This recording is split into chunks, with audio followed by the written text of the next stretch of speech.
Chapter 1. An Ordinary Girl. Many years ago in the city of New York, there lived a doctor.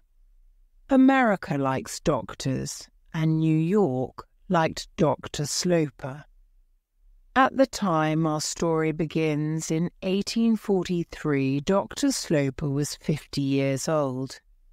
He was a good doctor. He was a man of the world, and he was honest. Life was good to him. At 27, he married a beautiful and clever girl. She had pretty eyes, $10,000, and a good place in society. For 5 years, Dr. Sloper was a happy man. Many of his wife's friends came to him, and he did well in his profession. They lived in a large house in Washington Square, a quiet corner in a noisy city. Their first child, a very clever little boy, died when he was 3. His mother's love and his father's profession did not help him. 2 years later, Mrs. Sloper had a second child, a girl. The doctor did not want a girl, but this was not the worst. 2 weeks later, Mrs. Sloper died. The little girl's name was Catherine. She was strong.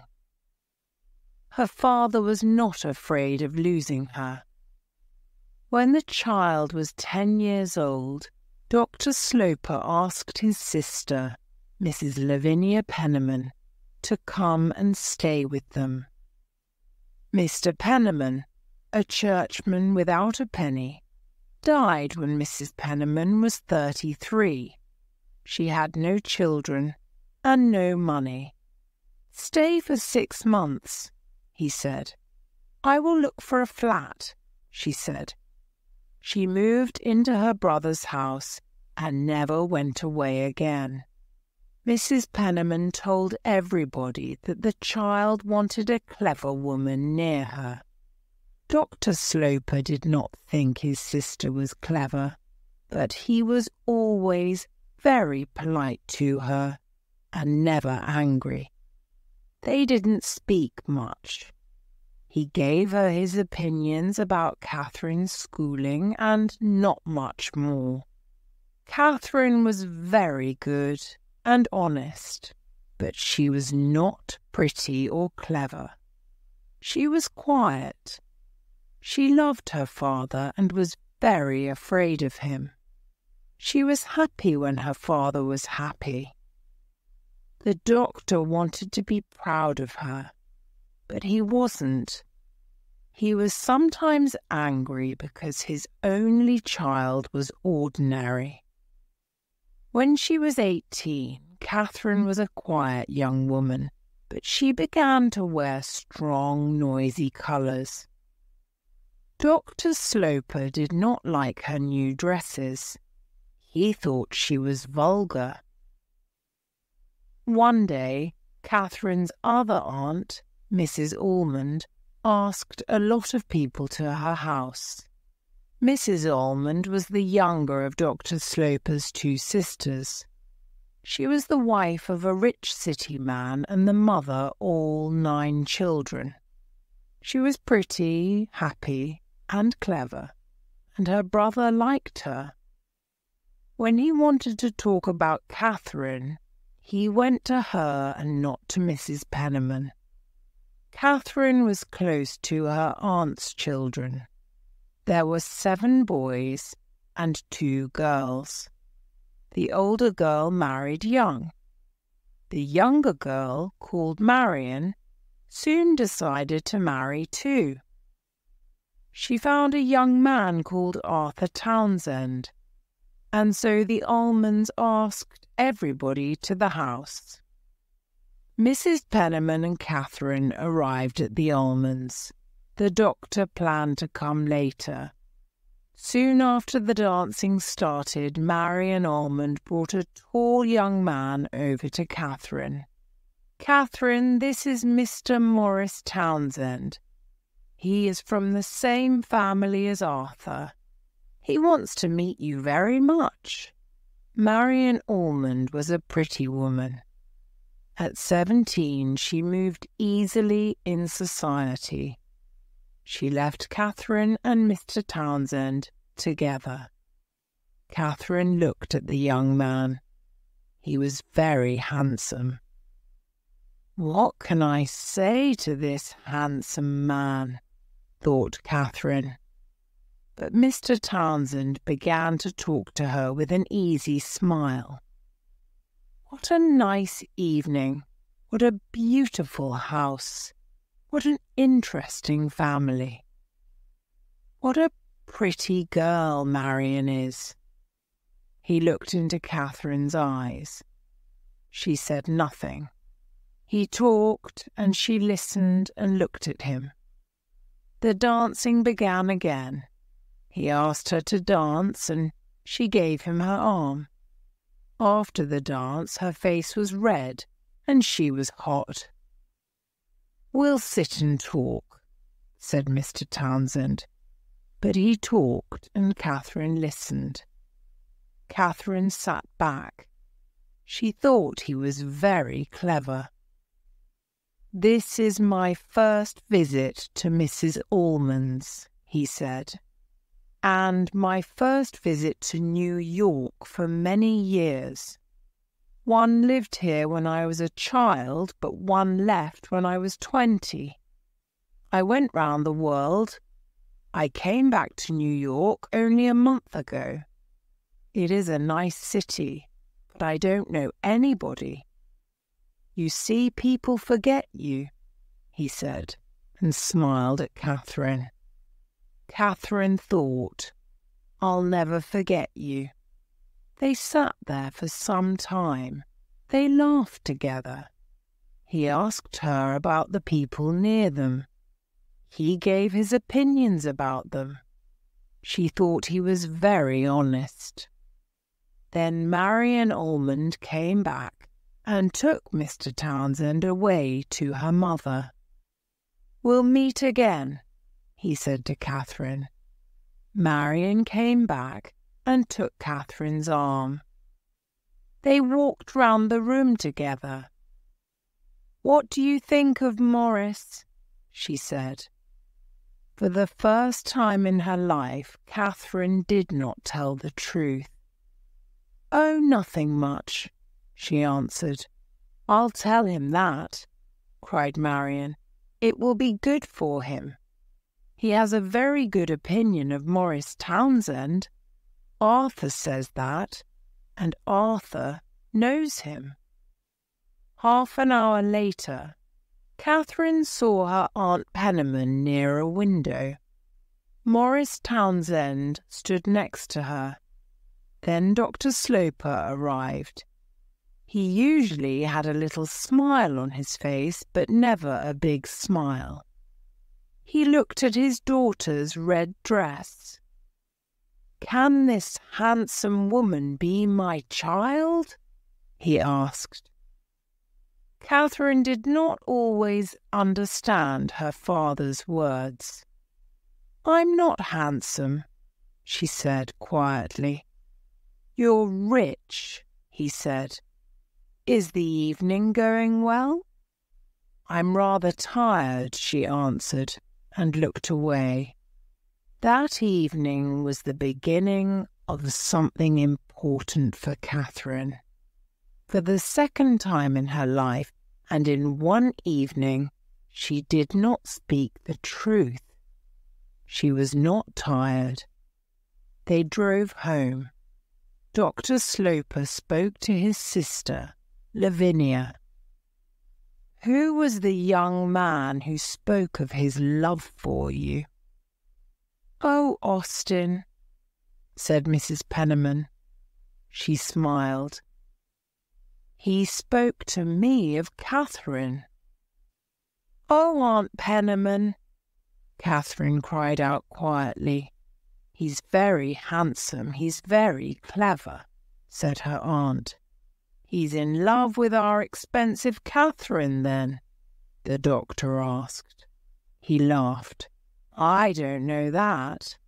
But he liked her dress." Catherine did not think. "My dress only?" She thought what a warm and rich thing to say. "You see," said her father, "he thinks she has $80,000. "In my opinion, he doesn't think of that.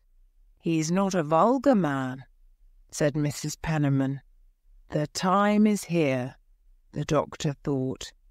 "Lavinia is going to get a lover for Catherine. I'm sorry for the girl." Chapter 2. A Man with No Profession. 3 or 4 days later, Morris Townsend, together with Arthur Townsend, visited Washington Square. "Arthur is going to marry my sister's daughter, Marion, so the polite thing is for Arthur to visit me," Aunt Penniman said to Catherine before they came. And here they were. Arthur sat with Catherine. Morris sat with Mrs. Penniman. Catherine tried to listen to Morris and her aunt. Morris often looked over at Catherine and smiled. Then Arthur began to talk about Morris, so Catherine began to listen to him. "Morris asked me to bring him. He wanted to come very much. He loves going out into society. We're very happy to see him," said Catherine. "Most people like him. He's very interesting. But some people call him too clever. Now he's back in New York. Will he stay here?" "Ah," said Arthur. "He wants to find a job." "What? He has no profession?" said Catherine. "No. He's looking round, but he can't find anything." "I'm very sorry," said Catherine. "Oh, he takes life easy," said Arthur. "The job must be right for him." "Will his father take him into his office?" she asked. "His father is dead. He only has a sister." He looked at Morris and began to laugh. "We're talking about you." Morris stood up. "I cannot say the same about you, Arthur," he said, "but I can about Miss Sloper." Catherine's face went red. She thought he spoke very well. "I came to talk to you, Miss Sloper," he said. "So now I must come another time." The 2 young men left. "He's very interested in you, Catherine." Did he say that? Not in those words, but he wanted me to think it. I understand, young men. But he doesn't know me. Oh, yes, he knows you. I told him all about you. Oh, Aunt Penniman. We don't know him or his family.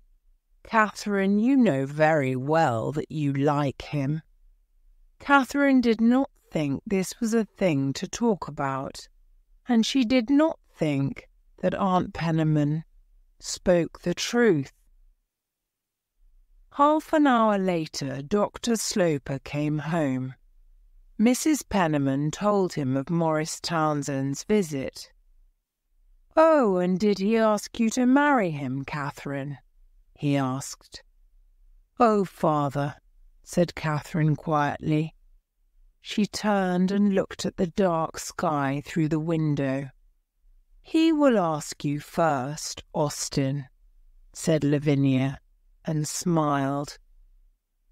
"The next time he comes, call me," the doctor said. But the next time Mr. Townsend came, the doctor was out again.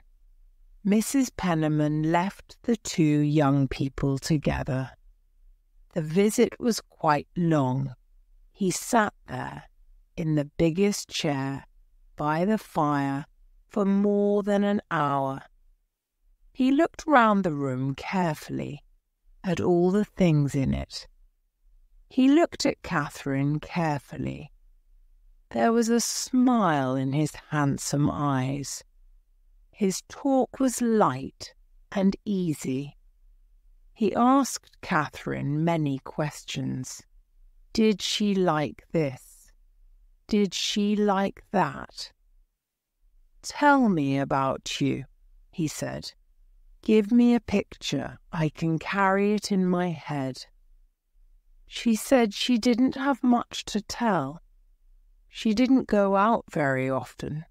She didn't like reading much. Morris said he liked singing. "I'll sing to you, but not today. Perhaps next time." He did not say, politely, "I will sing and you can play for me." He thought of this after he was in the street. But Catherine thought only about his words next time. They had a warm sound. As soon as the doctor came home, she told him about Morris Townsend's second visit. "And did he ask you to marry him today?" the doctor asked. She was afraid of this question. "Perhaps he'll do it next time," she said, and she gave a little laugh. She ran out of the room. The doctor stood and thought. Perhaps his daughter wanted to marry Morris Townsend. He decided to learn about this young man who came in and out of his house when he liked. He went to see Mrs. Almond. "Lavinia is very excited, but I know very little about him," said Mrs. Almond. "And our young man is from Arthur's family?" "Yes, but not close family. The name is the same, but I understand there are Townsends, and there are Townsends. Arthur is from the best line of that family. Lavinia's young man is not. I know his sister. She is very nice. Her name is Mrs. Montgomery. Her husband is dead. She has a nice small house, and she has 5 children. She lives on 2nd Avenue. What does Mrs. Montgomery say about him?" "That he's clever and perhaps he'll be important, but he does nothing." "She doesn't say that. She's proud," said the doctor. "What is his profession?" "He hasn't got a profession. He's looking for something." "He was at sea." "Was? How old is he?" 30-something. He went to sea when he was very young. Some money came to him. Somebody in his family died, I think. He went all over the world. He has no money now. He decided to begin his life again, and so he came back to America. Does he want to marry Catherine, then? Don't forget that after you die, she'll have $30,000. And that's why he thinks she's nice. Mrs. Almond went red. Not only that, she said, but many young men think money is important. The young men of New York are not only interested in money, they also like clever, pretty, and exciting girls. Marian is clever, pretty, and exciting. Catherine is not. Marian is ordinary. Catherine is not. She has no lovers because men are afraid of her. She is large and dresses richly. They think she is older than they are. Catherine will be the right wife for an older man. Is Mr. Townsend honest? Lavinia thinks he is, and he's very handsome. What money does he have? I don't know. He lives with his sister. Perhaps I'll visit Mrs. Montgomery. Chapter 3. Secrets. The thing was a game. He slept well. He ate well. This young man is trying to catch Catherine. I'll watch and wait, he thought. He did not think his daughter was in danger. Morris Townsend was not rich, but that was not important. The doctor did not want Catherine to marry a rich man. 2 people can live on her money. She can marry a man with no money, but he must be honest and strong and have a good schooling, thought the doctor. The next time Mr. Townsend visits the house, said the doctor to Mrs. Penniman, ask him to dinner. The dinner happened a week later. 8 people sat down to eat. The doctor watched Morris carefully. The women left the room after dinner.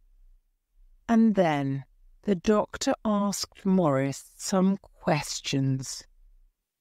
Dr. Sloper pushed the bottle of Madeira over to Morris. Morris liked the doctor's Madeira. He thought a lot of bottles of Madeira was a good thing for a wife's father to have. The doctor saw that this was not an ordinary young man. He's clever, he thought. He has a very good head when he wants to use it. And he's very handsome and he dresses well. But I don't like him. The doctor listened politely to his young friend talk about countries round the world. He talks well, and after a bottle of Madeira. But does he always tell the truth? After dinner, Morris went and spoke to Catherine. She stood by the fire in her red dress. He doesn't like me, said the young man. You must tell him he's wrong. I never tell him he's wrong. I won't talk about you. Morris Townsend's face was angry, but Catherine did not see it. And then he smiled again. Then I must try to get his good opinion. He spoke to Mrs. Penniman later in the evening. He thinks I'm all wrong, he said. That's not important, she said. She gave him a sugary smile. She thought that she understood everything. Ah, you say the right thing, said Morris. Mrs. Penniman was proud that she always said the right thing. The next day, the doctor saw his sister, Mrs. Almond. And what do you think of him? She asked. Lavinia tells me Catherine loves him. She must stop loving him. He's not a good man. He's vulgar. After 30 years as a student of people, I know what people are. My profession teaches me to understand people in an evening. Well, perhaps you're right. But the thing is for Catherine to see it. I'll give her some glasses. Morris visited Washington Square often. A young man in New York with no profession has a lot of time. His visits were the most important thing in Catherine's life. Each time Morris left the house, she thought only of his next visit. Catherine did not tell her father about these visits. He did not ask. He wanted her to decide that Morris was no good. Lavinia loved secrets and did not say anything. "What is happening in this house?" he asked his sister politely a few weeks later. "Happening, Austin?" Mrs. Penniman cried. "Why, nothing." "Lavinia, you're not being honest with me," he said. "Mr. Morris Townsend is coming to my house 4 times every week, and nobody tells me. Does the young man ask you to say nothing, or is it Catherine?" "Catherine doesn't tell me anything," said Mrs. Penniman. "I find Mr. Townsend very interesting, but that's all. He tells me a lot about his life and his bad luck." "Ah, his bad luck. Tell me about it. It's a long story. In his earlier life he was bad. He says so, but he paid for it. And now he has no money, and he has nobody in the world. He lost his friends then because of his bad life." "No, he had bad friends. He has good friends too. His sister and her children. The children are young and the sister is not nice. Does he say bad things about her to you? But he lives with her and does nothing. She pays for him. He's looking for a profession. He looks every day. He's looking for it here. The profession of husband to a weak woman with $30,000. Every Sunday evening, the family at Washington Square went to Mrs. Ullman's. The following Sunday, Morris Townsend was also at Mrs. Ullman's. He sat next to Catherine and talked only to her. Catherine was not happy and easy with Morris because her father was in the room. Her father was sorry for her. Perhaps he was wrong about Morris. Perhaps Morris was honest and wanted to marry his daughter for love. The doctor decided to give the young man time. Later he spoke to Morris.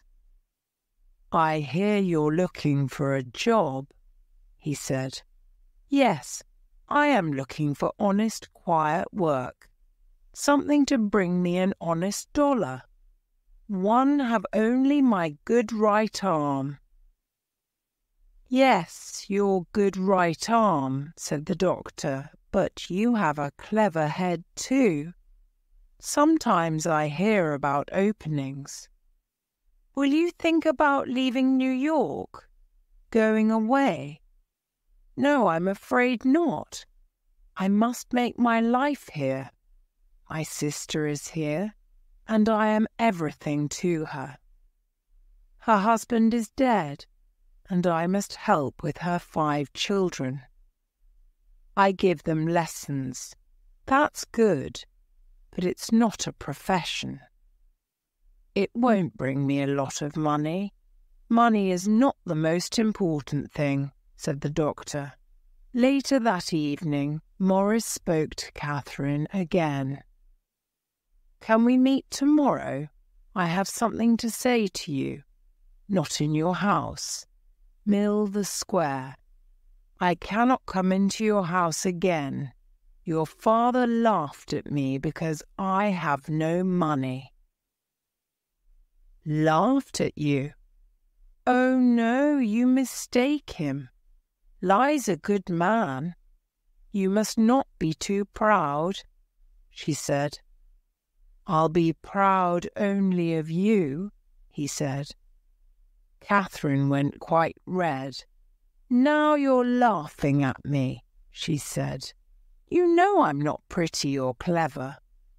Morris made a sound. It was difficult to understand. Catherine understood from it that he loved her. "Come to the house," she said. "I'm not afraid of that." The next day Morris came to the house. He told Catherine that he loved her. She sat down suddenly. She said he must go. She wanted time to think. A picture of a fight with her father came into her head. She was afraid. Before Morris left, she said, "We must speak to my father. I'll do it tonight. You must do it tomorrow. Your father will tell you that I want your money. Then I'll say that he mistakes you," said Catherine. "Other men are interested only in money. You are not." Chapter 4. For love or money. Catherine heard her father come home that evening. She stood outside the door of his room for nearly half an hour. Then she went in. He sat in his chair by the fire with a cigar in his hand and read the newspaper. "I have something to say to you," she began very quietly. She sat down. "I'm going to marry Morris Townsend." The doctor looked at her. "When did he ask you?" "This afternoon, 4 hours ago," she answered. "Usually the man asks the girl's father. Is he afraid to ask me? You're moving very fast." "He says he loves me, and I like him very much. But you met only a few weeks ago." "I liked him from the beginning." "I know that you're not a little girl now, but a woman. But I don't like Morris Townsend. I'm sorry that you didn't ask me first. I was too easy with you. I was afraid of your opinion. But, Father, you don't know him," she said. "You don't know him. He only shows you half the man. You think he wants my money. Why do I think he's the wrong man, I'll tell you." And he smoked his cigar for a minute. "I think that your money is more important to him than is right. Perhaps a clever young man will fall in love with you and not be interested in your dollars. You're an honest, loving girl. But what do we know about this clever young man? We know that he lost his money because he lived a bad life.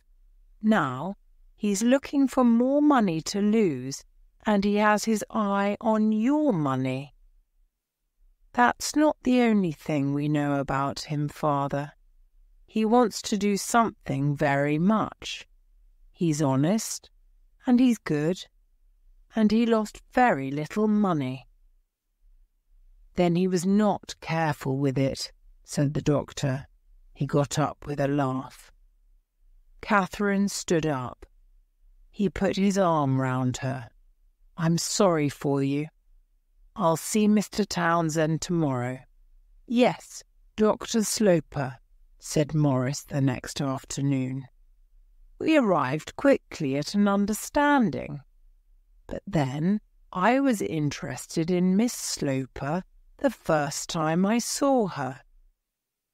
"Were you interested in her before you saw her?" "I knew she was a beautiful girl. I'm her father, and I love her very much. I'm her father, and I know that she is not a beautiful girl. I told Catherine yesterday that I do not like your plans." "I'm very sorry," answered Morris. He looked at the floor. "I don't want my daughter to marry a man with no money and no profession. My daughter is a weak young woman and will be quite rich when I die. I'm not interested in her money. You have my word. I want more than your word." What can I do to get your good opinion? Nothing. I do not want to give you my good opinion. But I love Catherine. I'm going to work hard. My old life is behind me. Without me, she won't be happy. I want you to break with her now, said the doctor. For 6 months she will perhaps not like me. I can wait. She'll see that a life with you can never be happy. Ah, sir, you are not polite, Morris cried angrily. You push me too hard, Mr. Townsend, the doctor answered. Perhaps Catherine will not want to break our understanding. She won't forget me easily. I have nothing more to say. Morris left the room. Dr. Sloper decided to visit Morris Townsend's sister, Mrs. Montgomery. She lived in a pretty little red house with a pretty garden. She was a small woman with blue eyes and an honest face. At the moment, her face was a little red. She did not usually have visits from important society people. Dr. Sloper began. Your brother wants to marry my daughter. One want to learn about him. Tell me about your brother. I find talking about my brother difficult, she said. With a husband I don't like, Catherine will get nothing from me when one die. She has 10,000 from her mother, and nothing more. Does Morris know this? She asked. I'll be happy to tell him. You say you don't like Morris. Why? He's a good man to talk to at a dinner, but I don't want him to be my daughter's husband. One think he's more interested in Morris Townsend than in Catherine Sloper. Tell me I'm wrong. No, you are not wrong. But we are all interested in our lives, I think, said Mrs. Montgomery. And he's handsome. Some young men do as little as they can, said the doctor. They live on the love of other people. And 99 times out of 100, those other people are women. You, my sister, Lavinia, and Catherine are all working to make an easy life for Morris. Mrs. Montgomery's eyes were suddenly wet. She moved her head proudly. I don't know how you know this, she cried. Now, said the doctor, answer this. Do you give your brother money? She answered yes. Do you have much money? She answered no. Does your brother know this? She answered yes. I hear that your brother teaches your children. Her eyes were suddenly big and round. Oh, yes, she said quickly. He teaches them Spanish. The doctor laughed at this answer. Spanish? That will help them. Now one know the answer to my question. Your brother lives on you. Mrs. Montgomery began to cry. I know he's a clever man, but he's not the right man for my Catherine. You must meet her. Then you'll understand me. Yes, she answered. Please bring your daughter to meet me. And then, suddenly, he must not marry her. The doctor went happily away with these words in his ears. Chapter 5. Mrs. Penniman's Plan. Catherine did not speak about Morris to her father. After some days, he said to her, I'm lucky to have a good daughter. I'm trying to be good, she answered. Catherine did not see Morris at this time, but she wrote to him. A long letter of 5 pages. Morris thought it was long. She asked him not to visit for a time. Morris wrote back. He talked about his meeting with Dr. Sloper. Your father was very angry, he wrote. I was very polite. You must be strong. You must fight. Catherine did not like to think of fighting her father, but she did not like to think of losing her lover. She tried to think of an answer to make everybody happy. She decided to be quiet and to wait. Good fathers are always very careful about their daughters' husbands, she thought. Mrs. Penniman did not help Catherine much. She loved this little story and her place in it. She wanted Catherine to run away with Morris and marry him.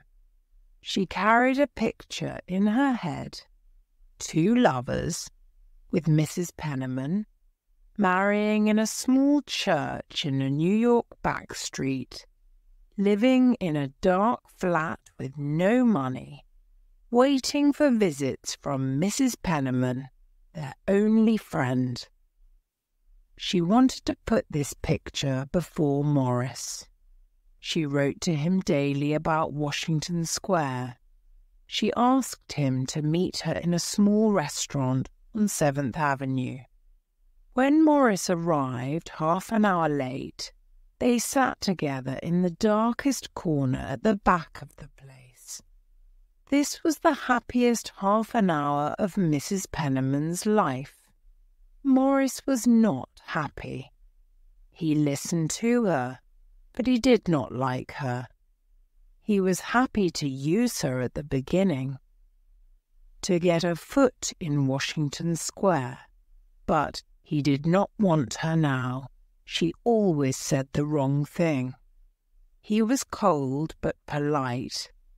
Mrs. Penniman told Morris her plan. "Run away with Catherine?" cried Morris.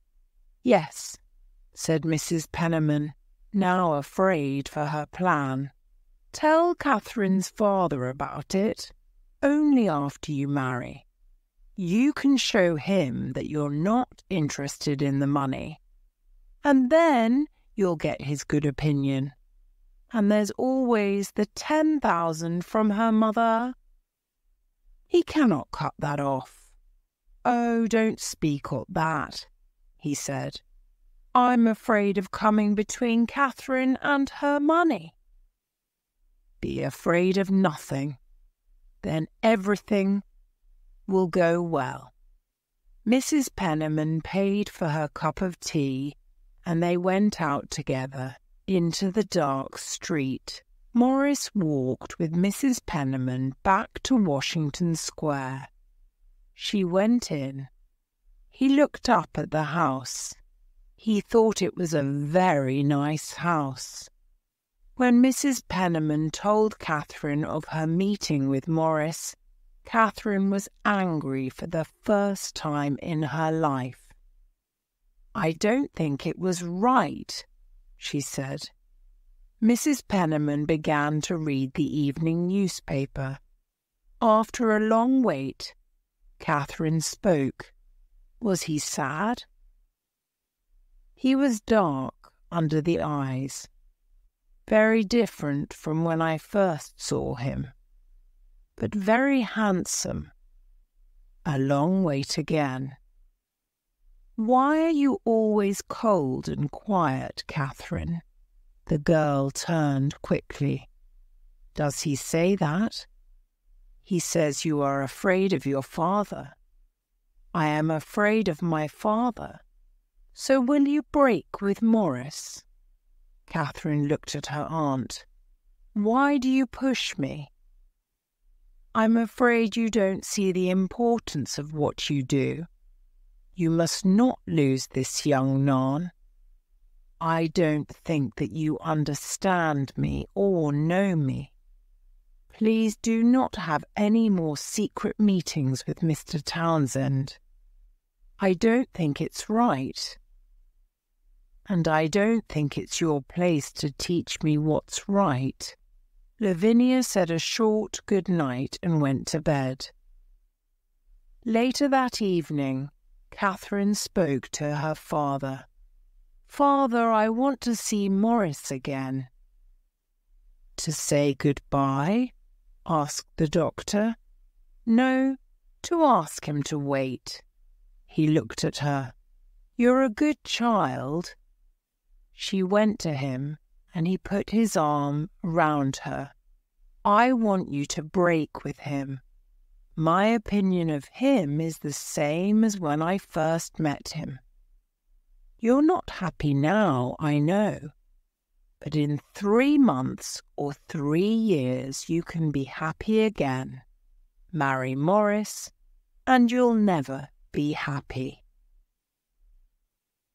"But you can like him," said the sad child. "We can wait." "When I die, you can marry," the doctor said quietly. "Don't say that, father," cried Catherine. "Try to like Morris. He's a good man." "I never want to speak to him again, but tell him this. You marry him, and you get nothing from me." "You're right to say that. We don't want your money." Say that to him. Listen to his answer and watch him. Watch for an angry face. "He's never angry with me, father," she said. Her eyes were wet. "I think I'll see him. Only one more time." "Then you're a bad daughter to me." This was too much for Catherine. She cried and cried. She ran to her father, but he turned away. He pushed her out of the room and shut the door. He heard her crying and knew she was behind the door. But he did not move. He was sorry for her, but there was a smile round his eyes. That night, Catherine cried for many hours with Aunt Penniman's arm round her. Good, thought Mrs. Penniman. The next morning she came back into Catherine's room. Catherine was dressed and ready for breakfast. "Don't go to breakfast, Catherine," Aunt Penman said. "You won't move your father. You must be weak and ill, not well and strong." "I must go, Aunt. I'm only afraid of being late." Catherine wrote to Morris that day. She asked him to visit the next day, at a time when her father was not at home. Chapter 6. The Long Wait. Morris was more handsome than Catherine remembered. He put his arms round her. She knew that she loved him very much. "Why did you send for me?" "Because I wanted to see you," said the girl quietly. "Do you want only to look at me, or to tell me something?" He waited. Then he suddenly said, "Marry me tomorrow. Take me or leave me. Decide between me and your father. I want you, Morris. But we must wait. We must be strong. I said to father last night, we don't want your money." His face went red, but he smiled and spoke. No, he was not angry. The money was not important. He loved her very much. "Yes," cried Catherine, We must marry as soon as we can." She put her arms round him and closed her eyes. He left soon after.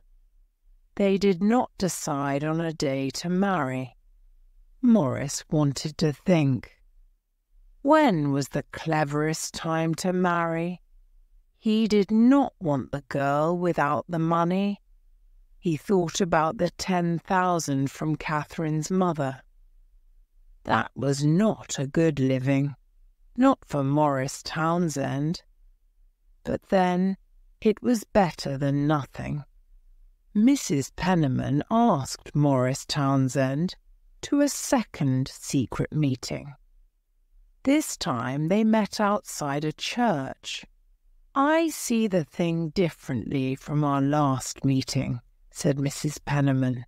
"Every time I see you, you say something different." "My head is never quiet. I don't think you can marry Catherine now. My brother says he's going to throw me out of the house. You know I'm not a rich woman." "But Catherine says we must marry now, in secret. How can I get out of it now? Catherine loves you very much. You can do anything with her. You can say you must wait." "Ah," said Morris quietly. Catherine's days were long at this time. Her father never looked at her or spoke to her. This was his plan. He waited for Catherine to speak first. "I think that Morris and I will marry," she said one day. "When? In the next 4 or 5 months?" he asked. "I don't know, father," said Catherine. "We cannot decide. Then wait for 6 months. I'll take you to Europe. I want you to come with me." Catherine was happy to say yes to her father. Dr. Sloper did not ask Mrs. Penniman to go to Europe. She wanted to go, but she did not show it.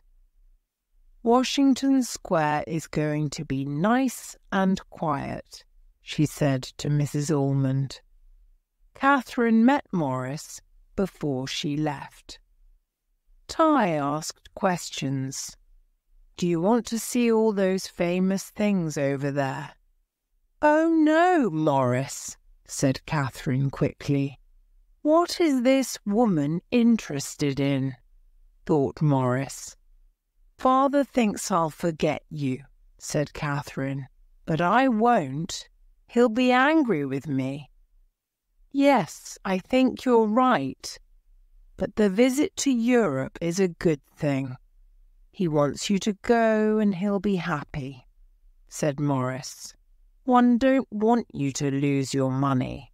Not for me, but for you and your children. When you're in Europe, decide on a good time and place. An evening in Venice. And then perhaps you can move your father. Ask him to say yes. You can marry Morris." Catherine thought this was a clever plan. Europe was very interesting to Dr. Sloper, so they stayed for 12 months, not 6. Mrs. Penniman lived well in Washington Square, and so did Morris Townsend. Mrs. Penniman liked to ask him to tea. He had his chair, a very easy armchair, by the fire in the back sitting-room. He drank the doctor's Madeira and smoked his cigars. In the first 6 months that Dr. Sloper and his daughter were in Europe, they never spoke of Morris Townsend.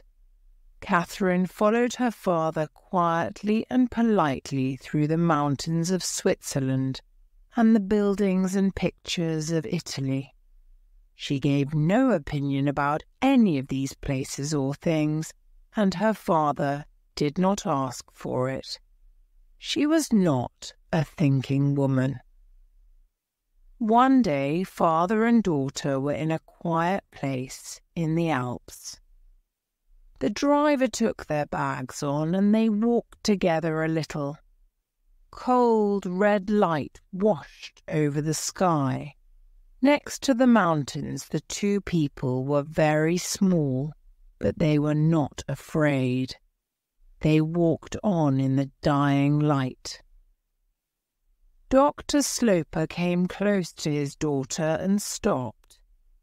He suddenly asked her, "Are you going to break with him?" "No, father," Catherine answered.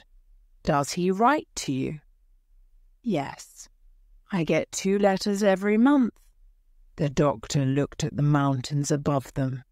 "I'm very angry," he said, "and I must tell you that I can be a very hard man."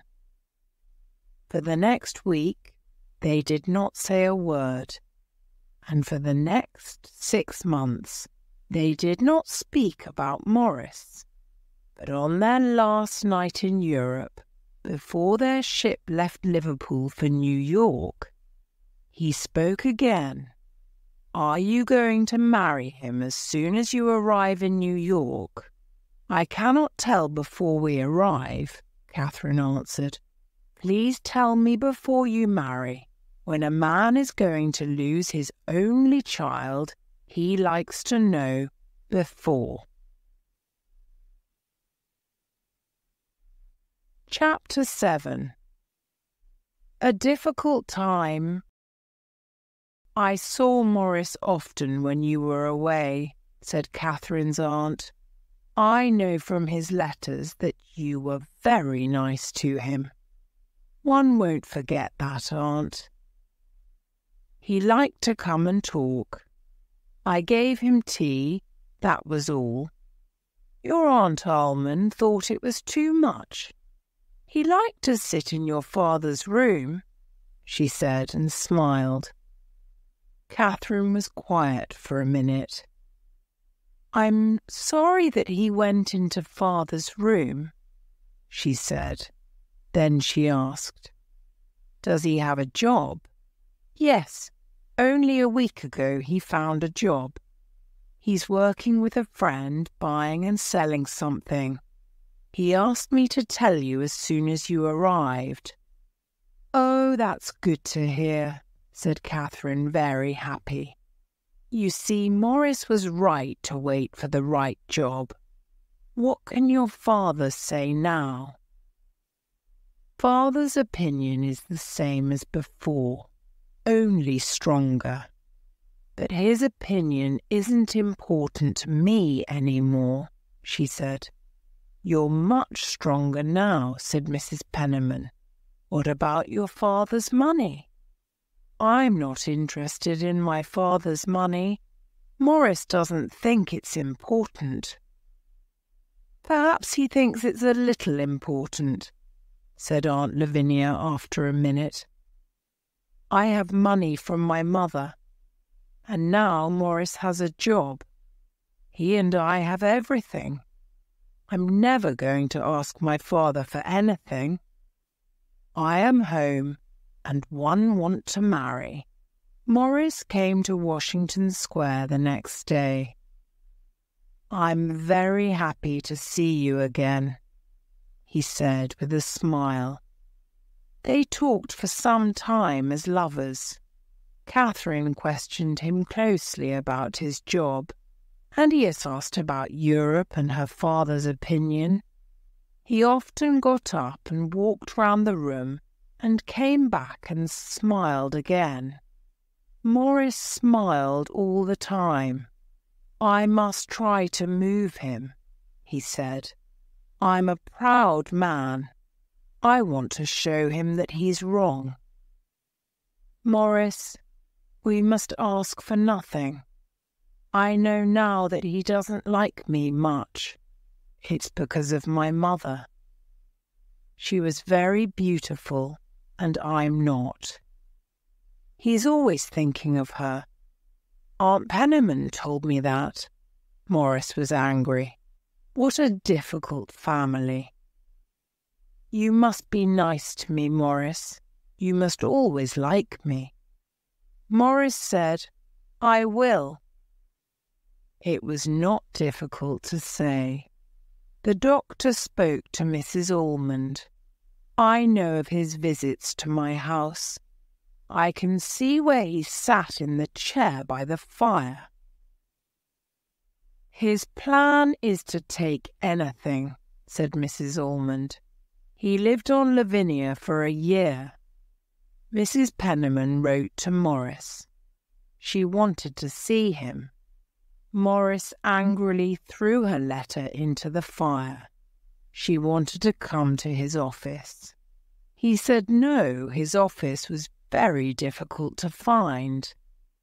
They met for a walk. Mrs. Penniman had nothing new to say, but Morris had something to say. I know the doctor is the same. He's never going to give us anything.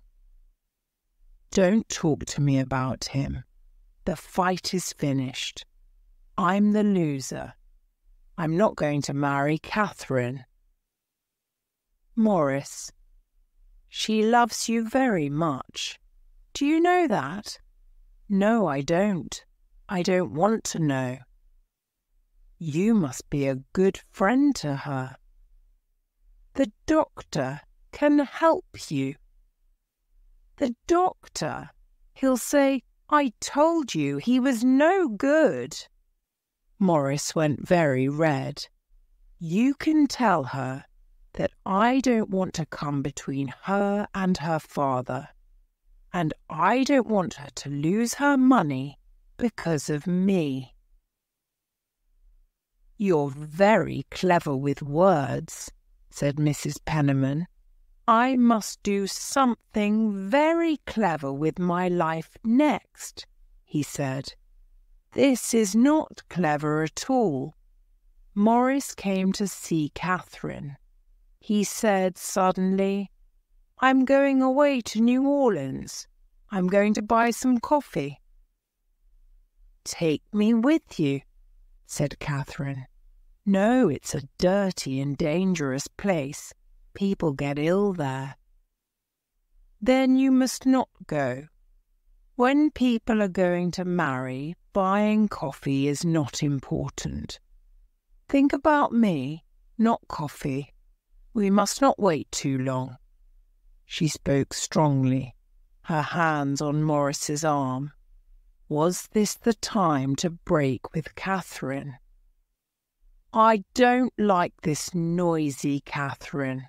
I like you when you're quiet, said Morris, but I don't ask much of you. When are you coming again? Saturday, he answered and smiled. Come tomorrow. I'm very quiet now. Please, tomorrow. I said Saturday, he said, but did not smile this time. Tomorrow I'll be in the office. She looked at his hard, cold eyes. Morris, she said quietly, you're going to leave me. Yes, I'll write to you. That's better. Morris, I gave up everything for you, she cried. You can have it all back. Morris, why are you doing this now? What is different?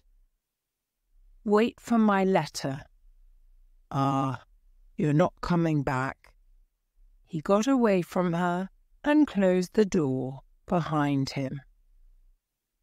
Chapter 8. After the dance, Catherine cried all day and sat up all night.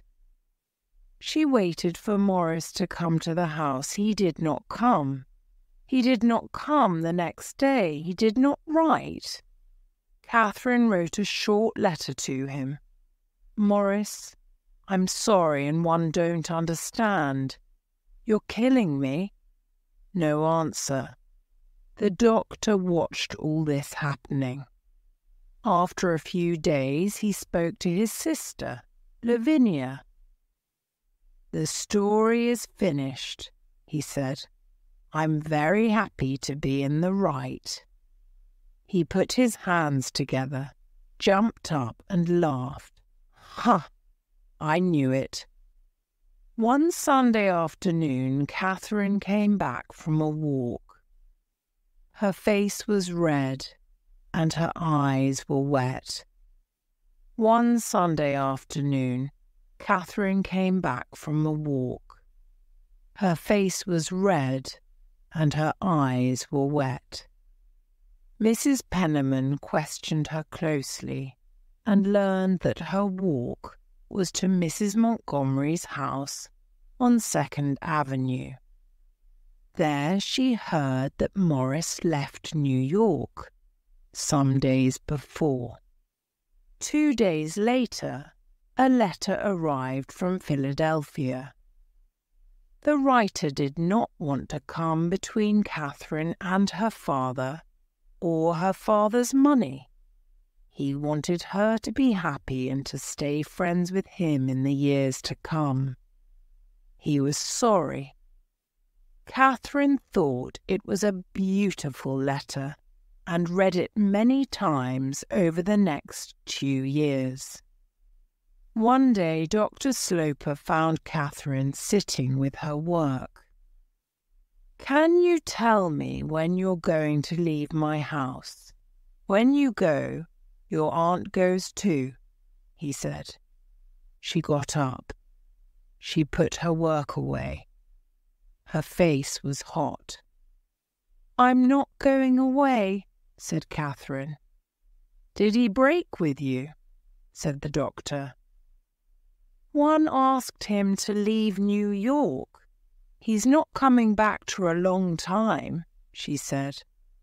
"Oh," he said, "you're not a nice girl, Catherine. To play with him for more than a year and then forget hint." Catherine learned a hard lesson. She never spoke of the pain inside her in the weeks and months following the break with Morris.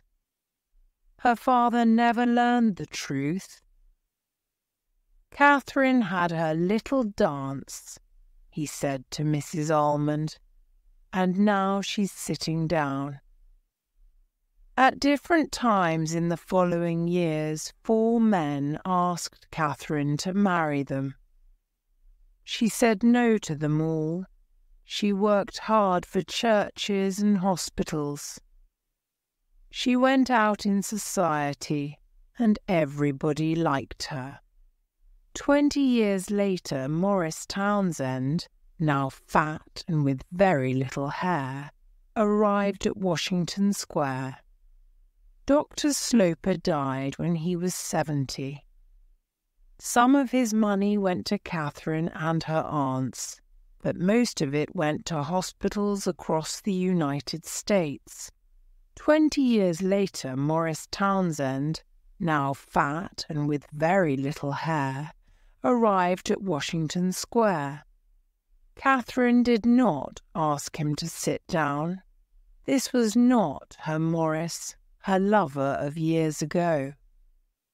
"Can we be friends again?" he asked, and came closer to her. "Catherine, I think of you always." "Please don't say these things," she answered.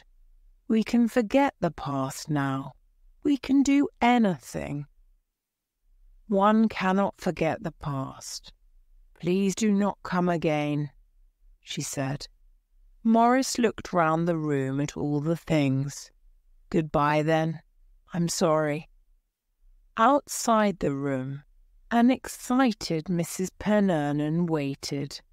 "Ha! That was a good plan, Mrs. Pennernan," said Morris, and pulled his hat hard on his head. "She's not interested in me, but she never married." "Why?" "Good question," said Mrs. Pennernan. "But you must come back. You must try again." "Come back? Never." And he walked out of the house.